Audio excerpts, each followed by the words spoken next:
Hello Year 9 geographers, well done to those that handed in their work from last week. Today's lesson we're going to look at adaptations. So our first little task we're going to do is think about why do you think life is hard for animals in the desert? So why might the life of a cactus and a camel be quite difficult?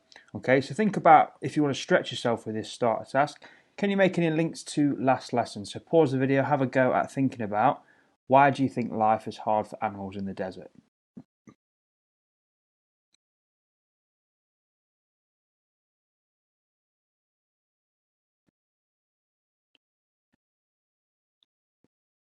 Okay, so life is quite hard in the desert due to its climate. So it's very hot, it's very dry, and that obviously means that plants and animals find it very difficult to survive.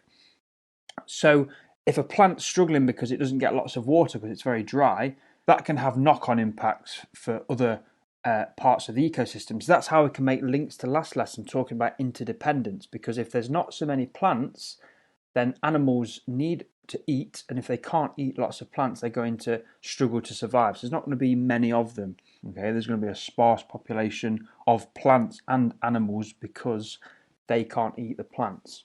Okay, so looking at some key words that are linked to this lesson is biodiversity, tolerant, drought, and adaptation. Your first task then is to try and match up these key words to the definitions. Now pick a colour on your worksheet and try and match up the key definitions now. That is your task. Pause the video and have a go at that, please.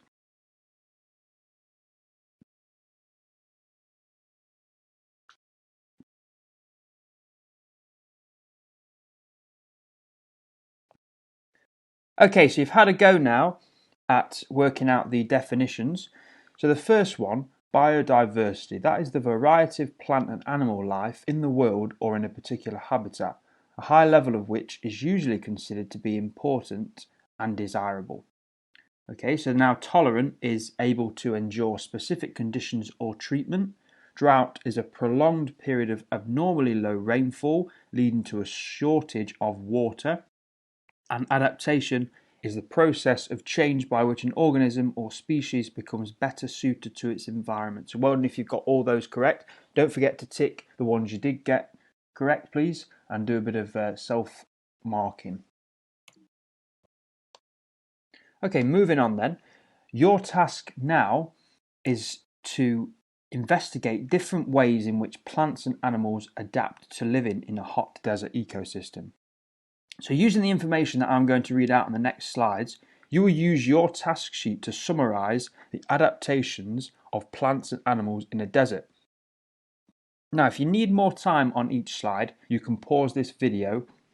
Without these adaptations though, these plants and animals would not be able to survive in these harsh conditions. So that's just a little bit of extra information just to make it clear to you that the reason why we're doing this is because without these adaptations, these plants and animals would not be able to survive in its harsh environment.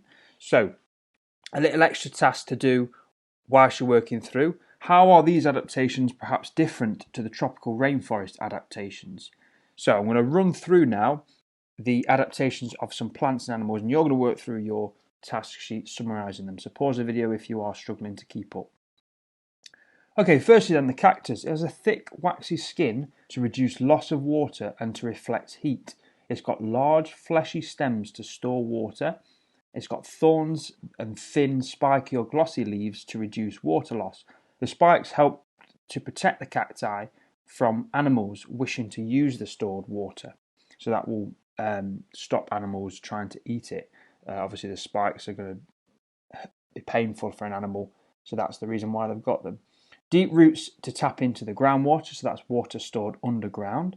Long, shallow roots which spread out over a wide area, and then plants lie dormant for years until the rain falls. And obviously, it doesn't rain very often.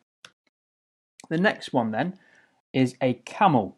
Now, a camel has long eyelashes, hairy ears, and closing nostrils, and that helps it to keep out sand. So the nostrils will actually close, and this protects it in the desert environment to stop sand getting in. So obviously there's lots of sand in the desert, so that's why they've got that adaptation. So there's also thick eyebrows which stand out and shade the eyes from the sun. And in a desert environment, it's very hot and there's a lot of sun that beats down on them in the day, so they're using those eyebrows to protect their eyes.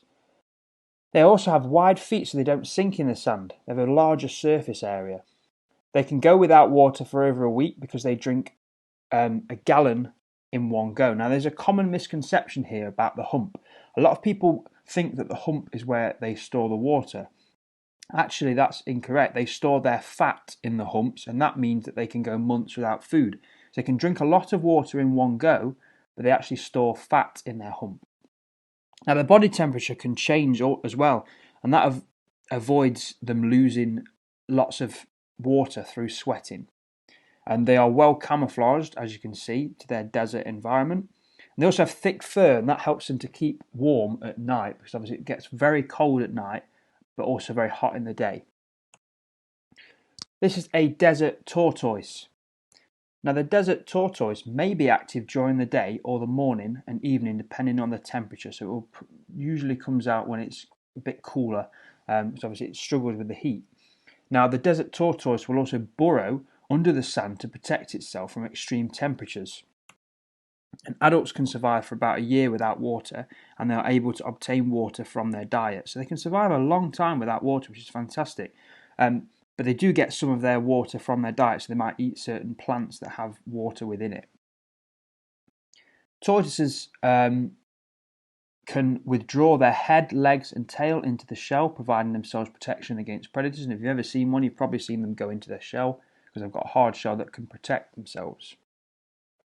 Now, to utilise the infrequent rainfalls, tortoises dig shallow pits to catch the water. So they'll dig a little hole and that will accumulate water when it rains.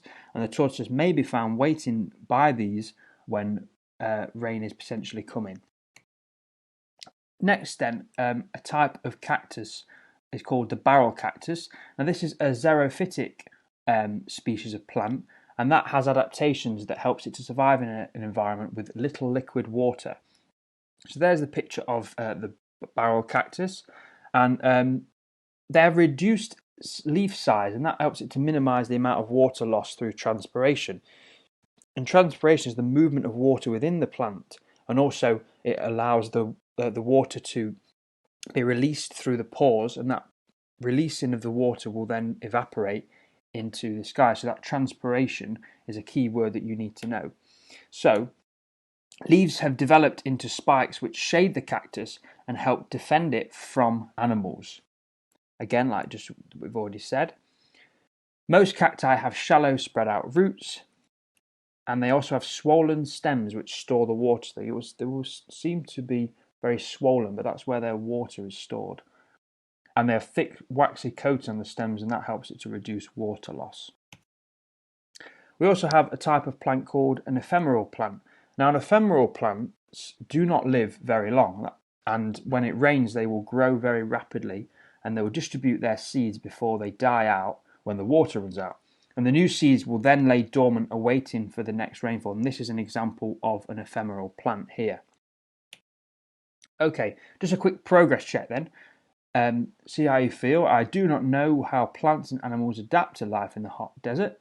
I can describe how plants and animals adapt to life in the hot desert, and I can explain how and why plants and animals adapt to life in the hot desert. So if you're feeling like you're in the red, I suggest you probably go back a little bit in the video and familiarise yourself a little bit more with the adaptations. Now we're going to look at then, just to look into a bit more about what the challenge was related to. You're going to now have a go at describing the similarities or differences between the adaptations of animals in the desert and in the tropical rainforest, which we've looked at before. So how are the adaptations different between these two plants and animals?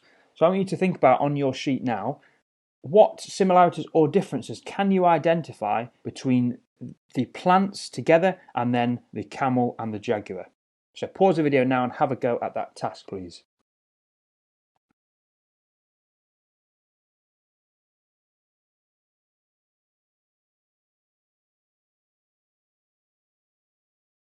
Perfect. So you've had some time now to have a go at that task. So I'm going to run through some of the answers. So firstly, we have drip tips.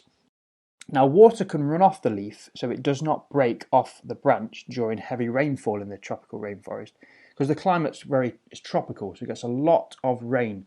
So it needs to have adapted to this so that the leaves don't break, and that's why they have their drip tips, which allows the water to drip off of the leaf without breaking it. Whereas the cactus leaves have developed into spikes, and that shades the cactus and helps defend it from animals. So very different sort of adaptations there.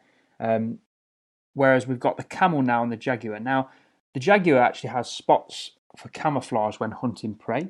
It also has large feet, and that helps it to walk through small streams and sandbanks so they don't sink. Now, you might be thinking, right, okay, there's some similarities between a camel and a jaguar there, and you'll be right for that, because wide feet are also an adaptation for the camel, and that helps them not to sink in the sand, and they're also well camouflaged for their environment. Okay, so there's some similarities and some differences, just some examples. Hopefully you got some different ones. Okay, so just to sum up everything that we've done in this lesson today, I want to get you to answer a 6-mark question. So you're going to explain how plants and animals have adapted to the hostile conditions of a hot, dry desert. Now, some key criteria for you to think about is to name examples of plants and animals. Now, you need to think about naming both a plant and an animal.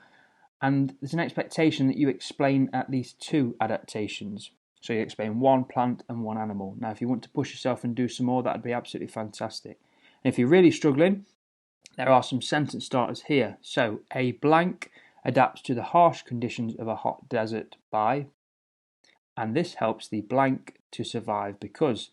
Now, the key words for this lesson, if you could get those into your answer, would be even better as well. So it's a really good thing to get into.